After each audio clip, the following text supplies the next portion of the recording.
the 16th day of April 2024. A very good evening to you and welcome to Hope TV Newswatch.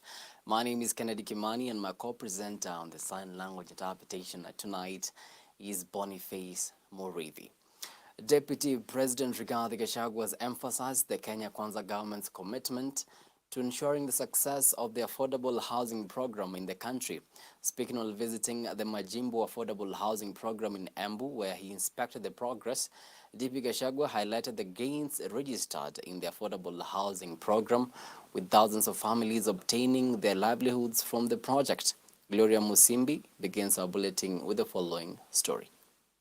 Ya kusema nyinyi muende pale. Deputy President Rigathi Gachagua presided over the Majimbo Affordable Housing Program in Embu County to inspect the progress. While witnessing the signing of an agreement between the National Housing Corporation, the county government of Embu and the artisans, Gachagua noted that the affordable housing project has created employment opportunities and also aided the reduction of vices like alcoholism and drug abuse. Mama amelala juu ya kitanda, kijana analala chini ya kitanda. Haiko boma hapo.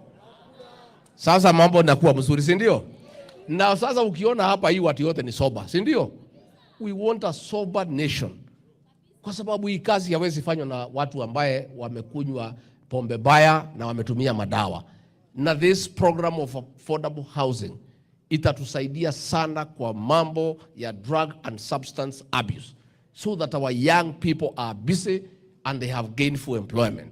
Na kwa hivyo hii program tutaendelea naye. While highlighting unemployment as a major challenge in the country, Kimilili MP Didmas Barasa advised the government to invest in the Juakali and agricultural sector in efforts to provide employment opportunities to Kenyans.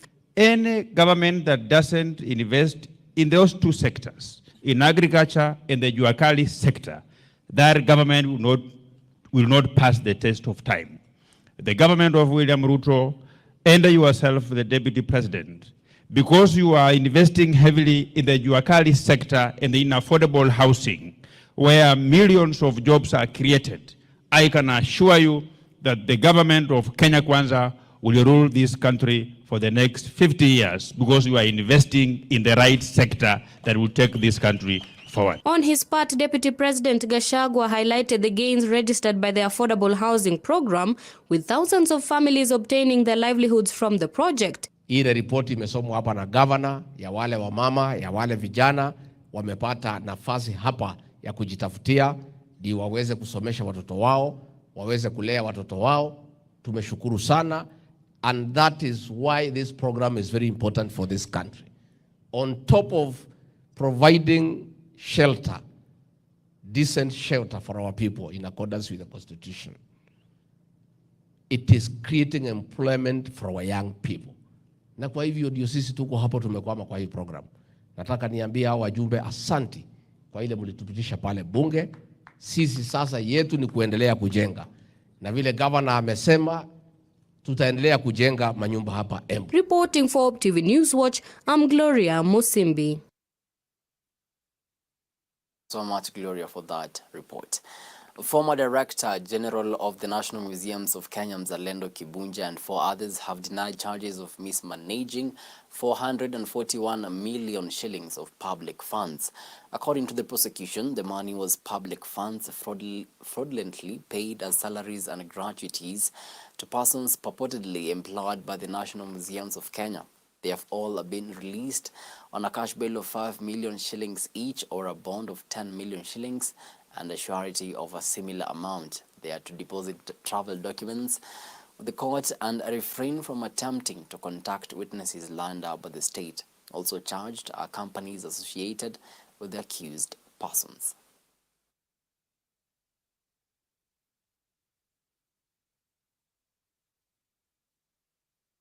Moving on, and Machakos Governor Wavinya Ndeti has vowed to complete all unfinished projects that were initiated by former Governor Alfred Mutua, even as he rolls out new development projects. Speaking in the county, Governor Ndeti emphasized the importance of delivering value for the money already invested in these projects, highlighting that taxpayers' funds will go to waste if these initiatives were left incomplete. Here's Grace Ahati with the report.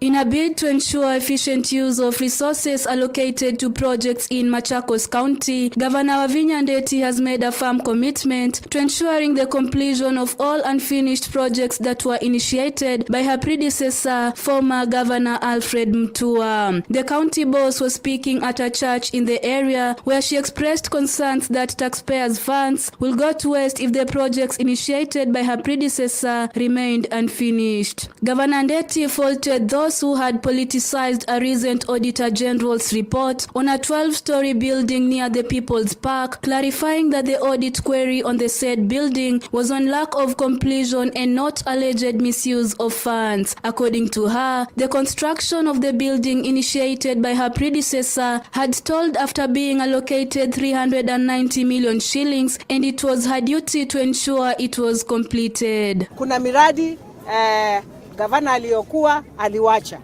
na hiyo miradi tukiangalia hizo ni pesa za serikali ziliwekwa hapo, na ni jukumu yangu kama gavana wa Machakos nijaribu niweze kumalizia hizo miradi, kwa sababu nisipofanya pesa ya serikali pia itaweza kunywa maji. Nakumbuka kulikuwa na swala ya ile nyumba ya Machakos, hii ofisi yetu kubwa hapo Machakos.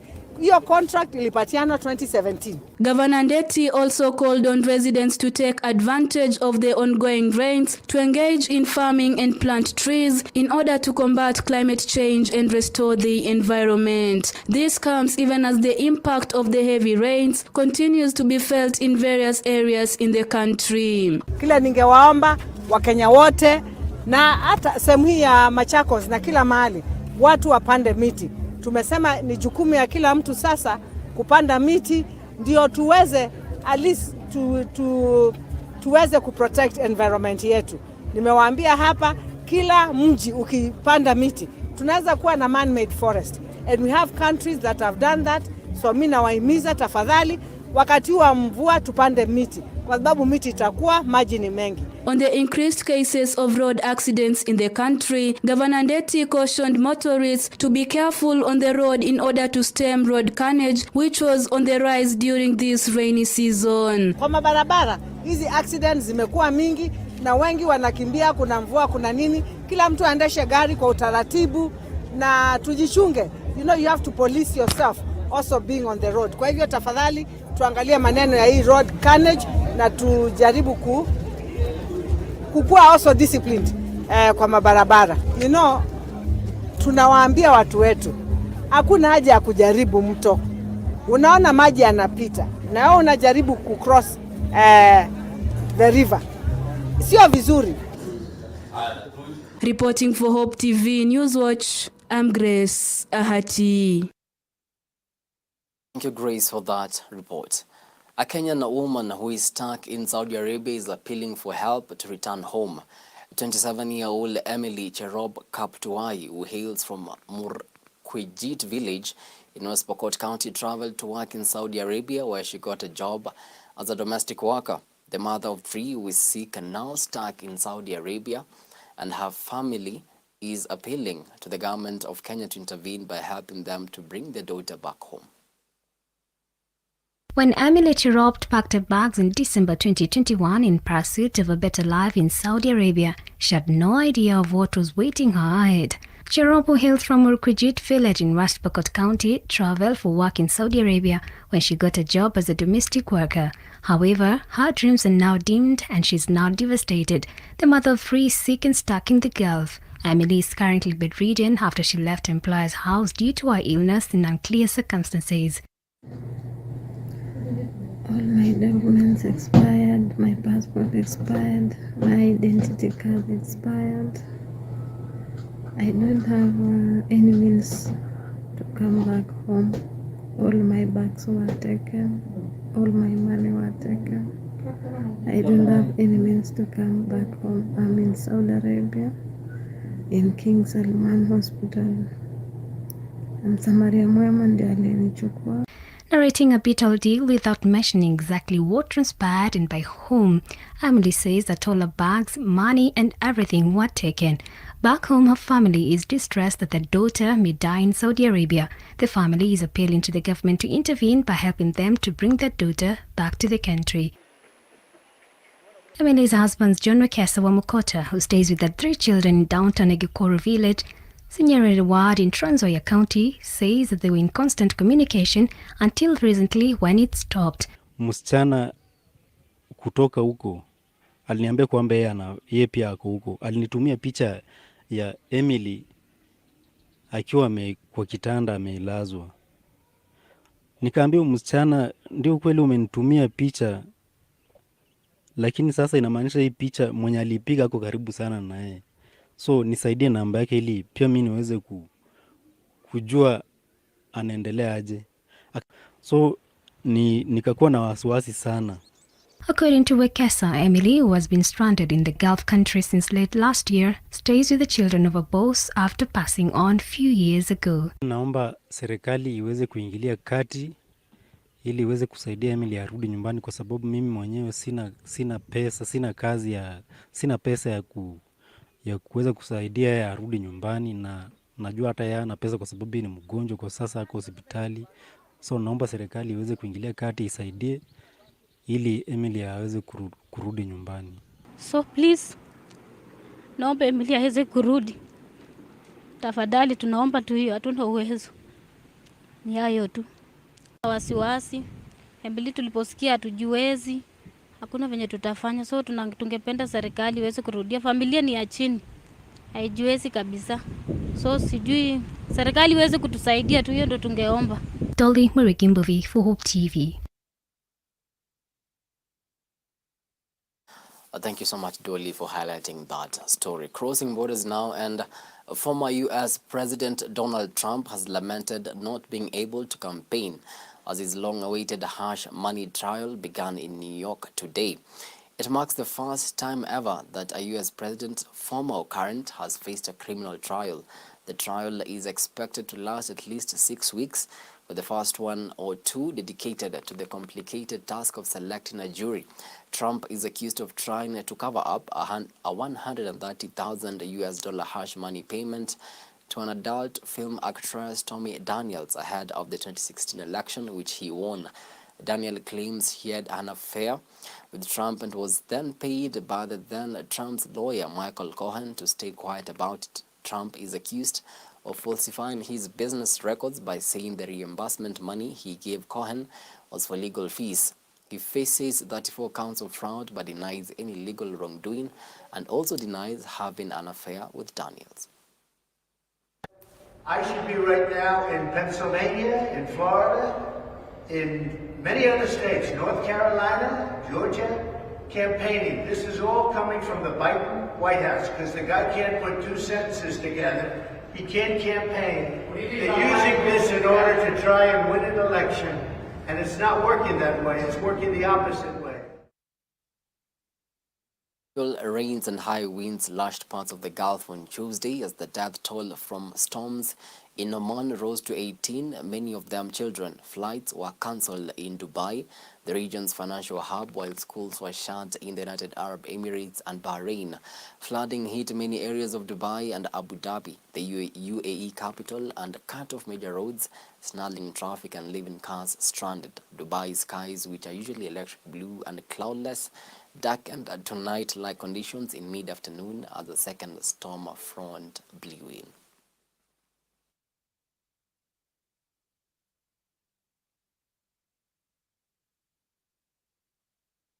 You're watching Hope TV Newswatch. It's now time for a short break, but after the break, I'll be back with the business and the sports news. Stick around.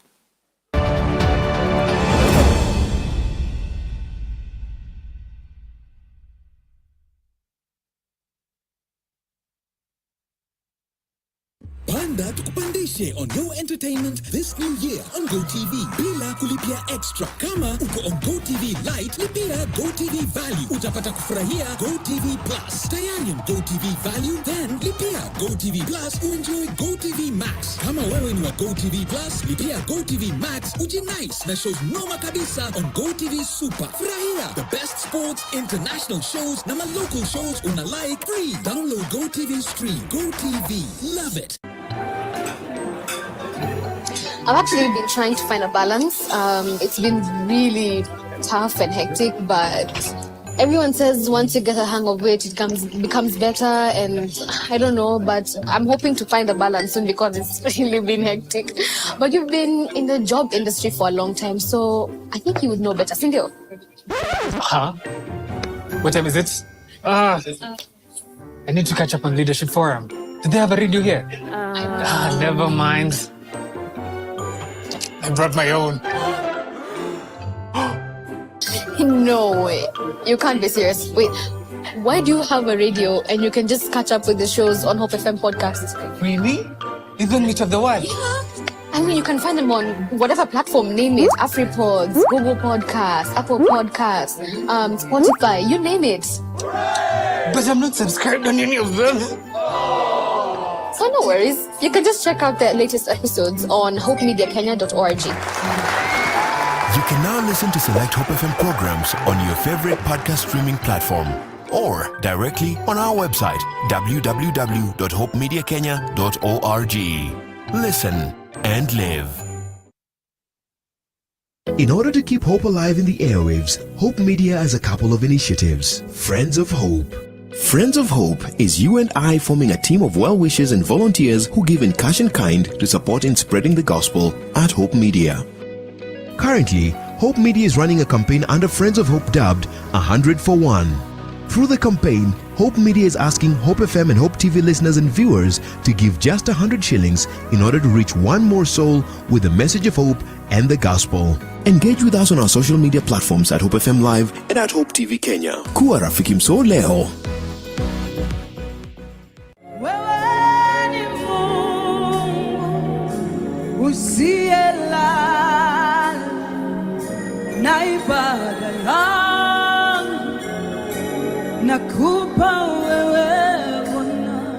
To get Wewe ni Mungu by Evelyn Wanjiru as your Skiza tune, SMS the word Skiza 88300028 and send to 811. Hope Skiza, spreading the hope. Umepigana vita zangu, nakupa ibada ya moyo wangu usiku wa leo. Hope TV is where you look and live, with an excellent selection of the best Christian programming consisting of local and international content, of inspirational stories, talk shows, Bible commentary, youth, health shows, children entertainment, contemporary gospel music, extended times of worship, live broadcast, news, movies, drama, Christian ministry programs, and so much more. Hope TV is another quality service from Christ is the Answer Ministries, with over 45% of authentic and credible local content every week. Hope TV is a sister station to Hope FM, Kenya's leading Christian radio station, with footprints across the country. Tune in to Hope TV, where you look and live. In order to keep hope alive in the airwaves, Hope Media has a couple of initiatives. Friends of Hope. Friends of Hope is you and I forming a team of well-wishers and volunteers who give in cash and kind to support in spreading the gospel at Hope Media. Currently, Hope Media is running a campaign under Friends of Hope dubbed 100 for 1. Through the campaign, Hope Media is asking Hope FM and Hope TV listeners and viewers to give just 100 shillings in order to reach one more soul with the message of hope and the gospel. Engage with us on our social media platforms at Hope FM Live and at Hope TV Kenya. Kuwa rafiki mso leo. Thank you for choosing Hope TV, the channel that brings you hope, entertainment, and inspiration. We value you and would like to serve you better. Talk to us by scanning this QR code on your screen or go to our social media page at Hope TV Kenya and click on the survey link by the name Hope TV Survey. It will just take a few minutes but means the world to us. We value your feedback. Hope TV, look and live.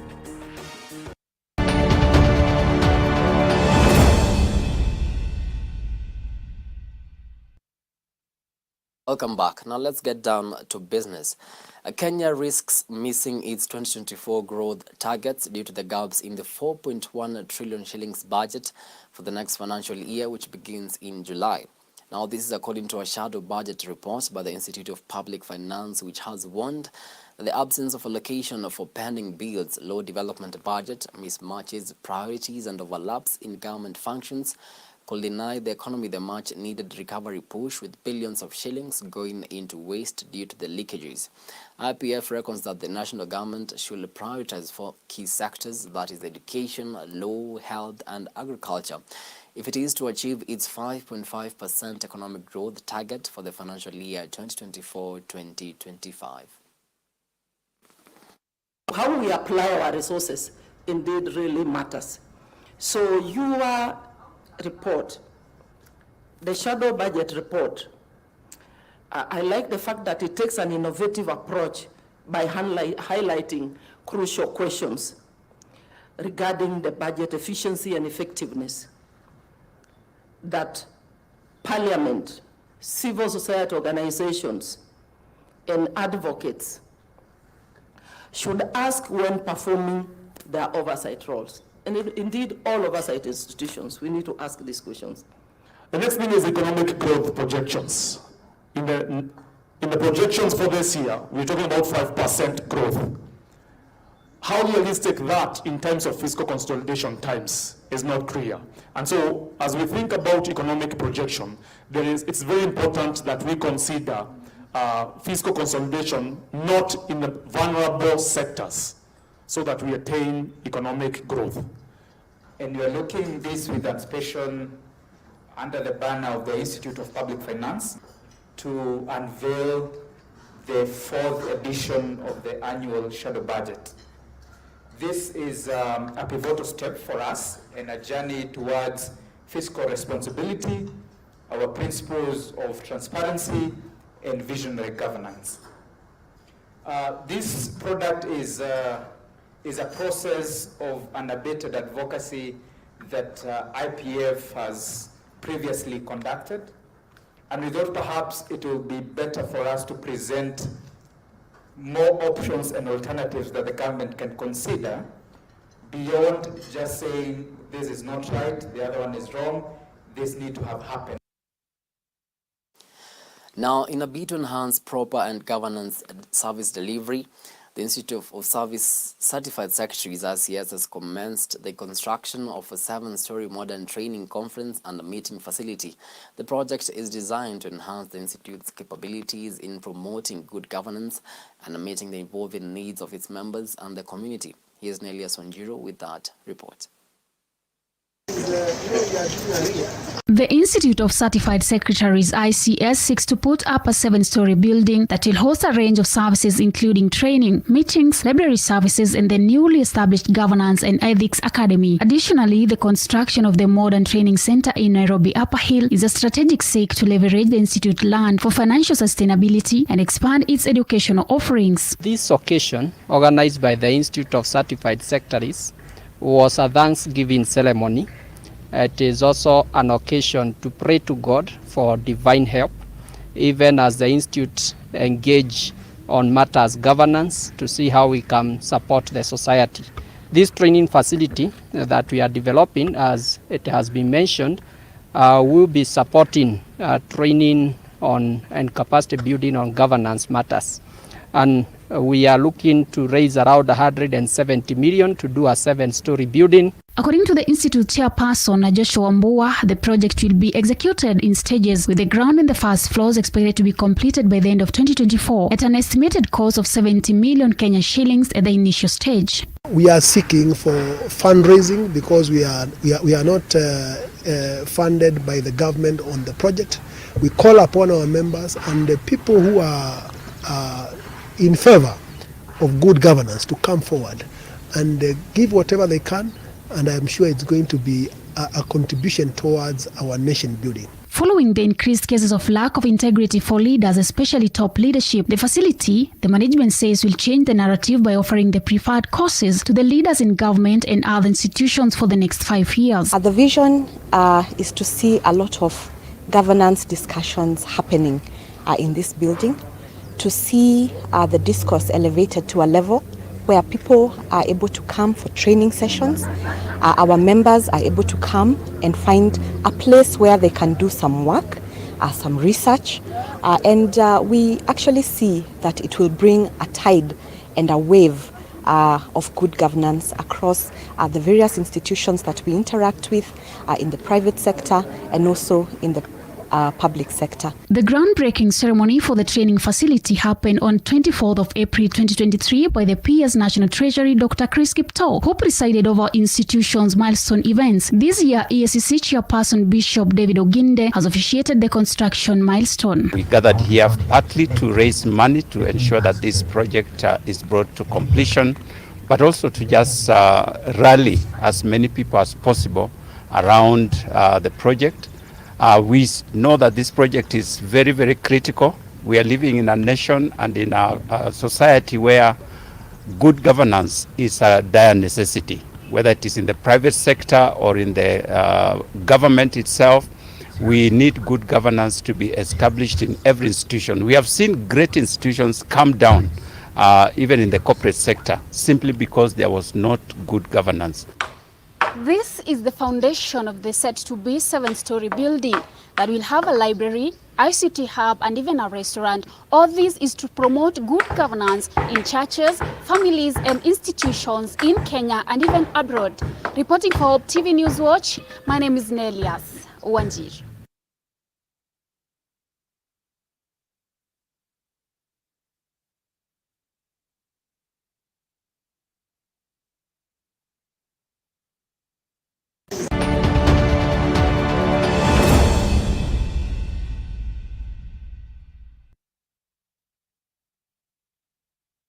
To some sporting action now. Chelsea midfielder Cole Palmer scored 4 goals, which included a hat-trick inside the first 29 minutes as his side thrashed Everton 6-0 at Stamford Bridge in the English Premier League. Palmer opened the scoring in the 13th minute by curling a beautiful strike into the bottom corner after nutmegging Everton defender Jared Brathwaite and playing a 1-2 with teammate Nicholas Jackson. Chelsea scored a 6th in the 90th minute when substitute Alfie Gilchrist netted his first goal for the club from a tight angle.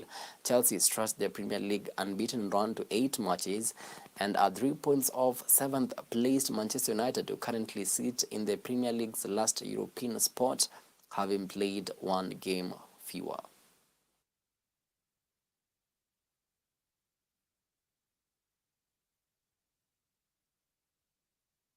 Fans are really buzzing from that win. Anyway, with that, we come to the end of our news tonight. Many thanks to you for watching Hope TV Newswatch. Really do appreciate the value of your time. On behalf of the amazing team that made this broadcast a success, have yourselves a blessed night. My name is Kimani, and my co-presenter on the sign language interpretation tonight has been Boniface Murithi.